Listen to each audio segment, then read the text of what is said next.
فأكرم بجنات النعيم وأهلها إخوان صدق أيما إخوان جيران رب العالمين وحزبه أكرم بهم في صفوة الجيران هم يسمعون كلامه ويرونه والمقلتان إليه ناظرتان وعليهم فيها ملابس سندس وعلى المفارق أحسن التيجان تيجانهم من لؤلؤ وزبرجد أو فضة من خالص العقيان وخواتم من عسجد وأساور من فضة طعامهم من لحم طير ناعم كالبخت يطعم سائر الألوان وصحافهم ذهب ودر فائق 70,000 فوق 1000 خوان إن كنت مشتاقا لها كلفا بها شوق الغريب لرؤية الأوطان كن محسنا فيما استطعت فربما تجزى عن الإحسان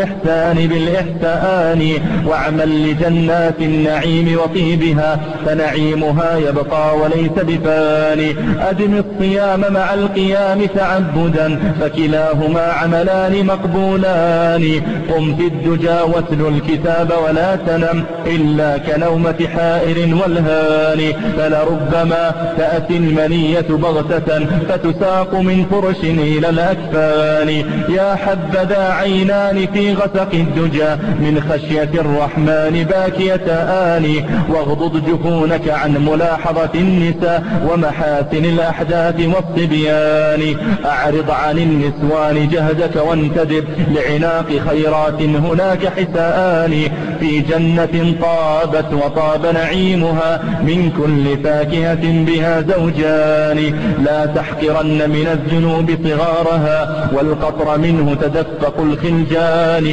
وإذا عصيت فتب لربك مسرعا حذر الممات ولا تقل لميان لا تتبع شهوات نفسك مسرفا فالله يبغض عابدا شهوان ومن استذل لفرجه ولبطنه فهما له مع ذا الهوى بطنان أضمئ نهارك ثروة في دار العلا يوما يطول تلهف العطشان لا خير في صور المعاذب كلها والرقص والإيقاع في القطبان